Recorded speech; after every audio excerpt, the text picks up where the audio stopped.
Hi, Nation. What's poppin'?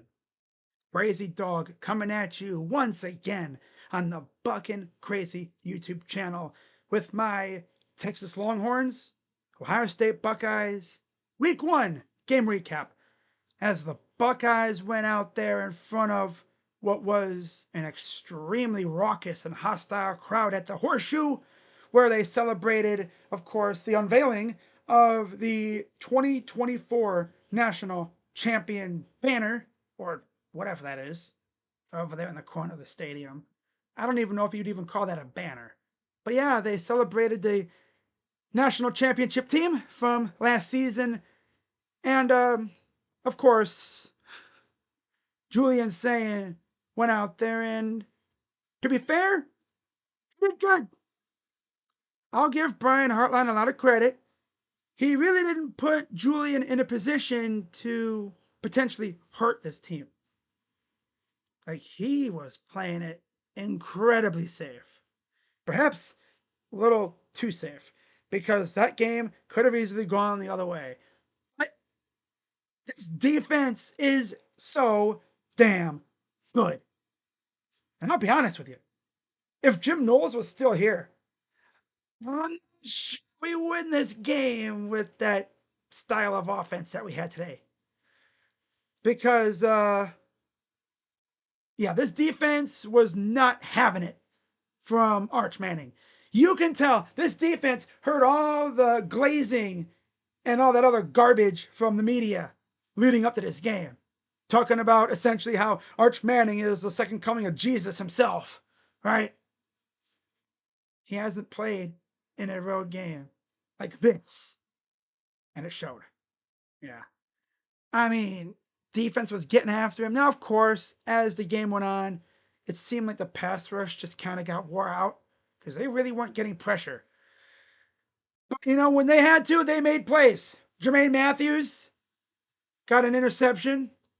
Sonny Styles should have had an interception, but they ruled it incomplete.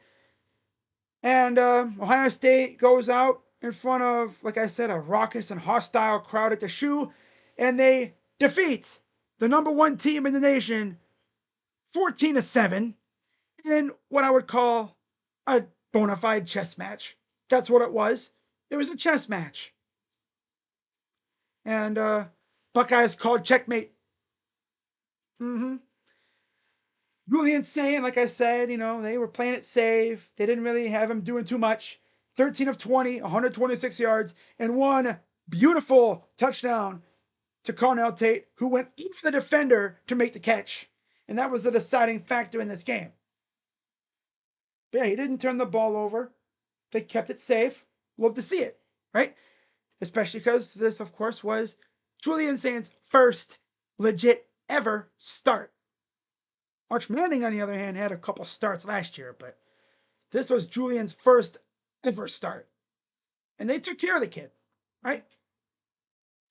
On the ground, the newcomer, C.J. Donaldson, 19 carries, 67 yards, and a touchdown. Yeah, they don't call him C4 for nothing. My dude was blowing holes through that defensive line on that touchdown drive. Like, literally, Brian Hartline was just halfback dive, halfback dive, halfback dive, halfback dive, halfback dive. It's like, yo, Brian, they can go around the edges, right? I mean, damn, that's literally all we did. Halfback dive, halfback dive, halfback dive. Ah, that's funny. It's like punching a wall.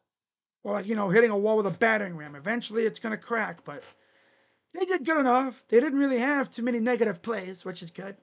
James Peoples, 10 carries, 20 yards. Not much there. Julian Sayin, 2 carries for 2 yards.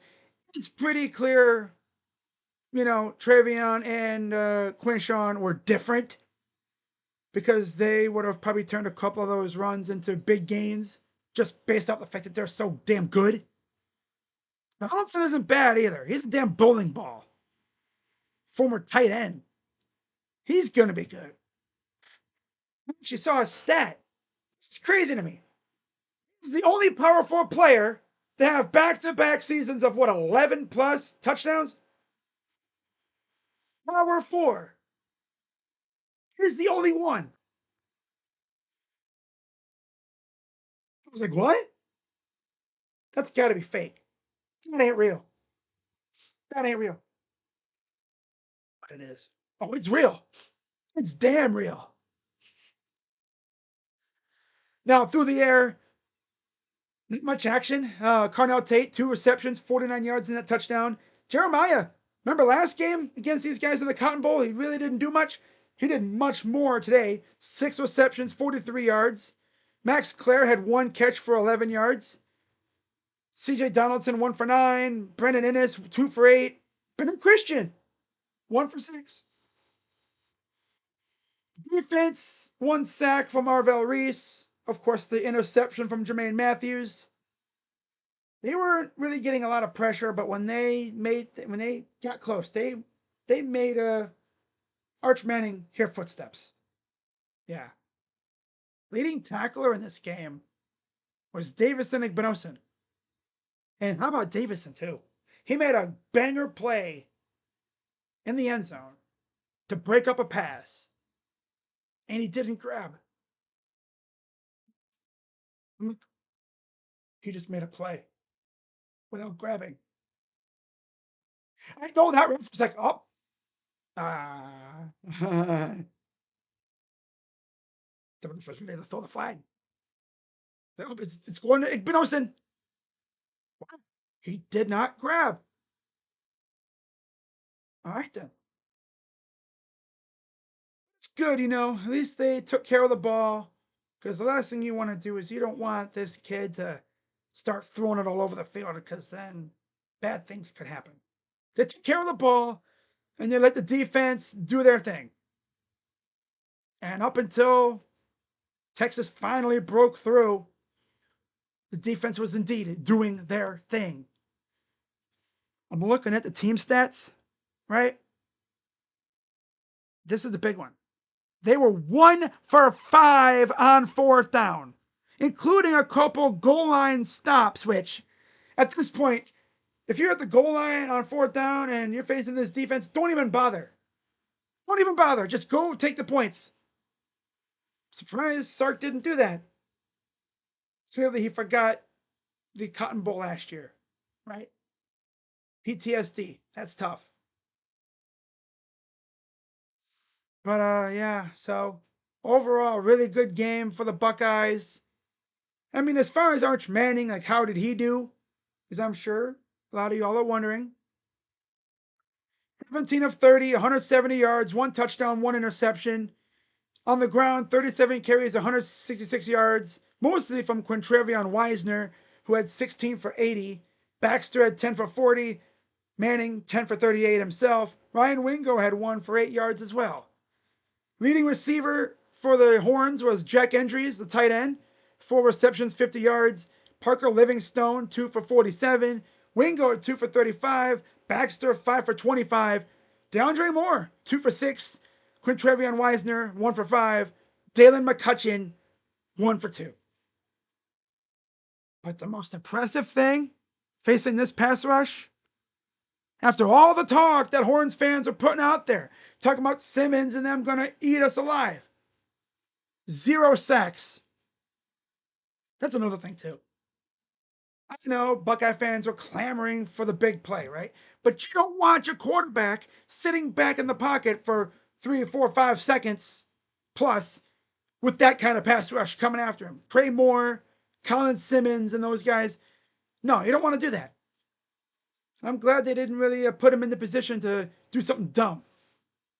They kept it simple and easy. I'm fine with it. I'm fine with it. We won. That's all that matters. So, anyways, getting to everything for me here. I've been trying to decide who my MVP should be for this game, but I'll get into that in a minute. Honestly, man, there's so many good choices for MVP for this team. Like, legit. But we'll get into that in a minute. Well, I'm thinking about that. In fact, I'm going to do this. I'm going to write it down, and you guys are going to wait.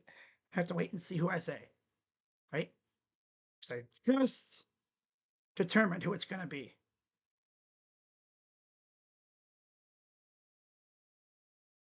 Sometimes I get in such a rush to do a video, I forget to set up something. Shoot, my MVP. Oh, I know.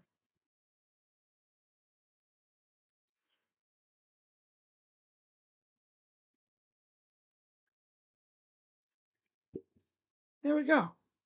I'm actually going to have co-MVPs. You're going to want to see who it is here in a second. But before I get into that, of course, we got post-game observations. First one, Julian Sane was throwing dots. When he was throwing the ball, aside from a few drops, especially from Jeremiah, which is very uncharacteristic, he actually changed his gloves, and I think he did better afterwards. But aside from a few drops, these throws were dimes. They were perfect. Right on the money. Number two, like I've said, Hartline kept it safe, and I don't mind that. I really don't. I'm glad he kept it safe. He didn't put our quarterback in a position to hurt the team, making his first ever start. Number three, Matt Patricia earned his payday. Yeah, people were having doubts about, oh, could he actually do it in the college level? Yeah. And the craziest part was, he was on the sidelines. For anyone who saw Jim Knowles, he was always up in the box. Patricia was on the sideline with his boys out there. It's awesome. That's how he was in New England, too. Once first made plays, I mean, God, Max Clare had a catch. CJ Donaldson scored the first touchdown of the season. Right? Guys all over the place were making plays. Bo Atkinson was getting after it. That's good to see. And then, of course, the best thing about being 1-0, the opportunity to go to 2-0. As next week the Buckeyes face Grambling State. So I expect the offense to really explode next week. Yeah. See what happens. Now getting into what you've all been waiting for, my MVP for game number 1. All right. My MVPs, because there was 2. I'm going Cornell Tate and Matt Patricia. I don't usually say a coach is the MVP, but, following in the footsteps of Jim Knowles, he held the number 1 team in the country to 7 points. It's pretty damn impressive, right? I was expecting the slugfest, but damn. In this game, every point mattered. So, we got the big win. We're 1-0. Grambling State coming to town next week. Should be a good one. I'll be live on the Buckeye on the main channel for that one. And then yeah, so I'm gonna wrap this up. I'm gonna get me something to eat for lunch and watch the rest of these games. So as always, I'm Crazy Dog, coming at you on the Buck and Crazy YouTube channel. Buckeyes are 1-0. Let's go to 2-0 next week, and then 3-0 after that, before we get the Big Ten play. But shout out to everybody who's been watching and subscribing and everything. And also, another big thing, let's see what recruiting ramifications we got, all right? So there was over 100 visitors at this game.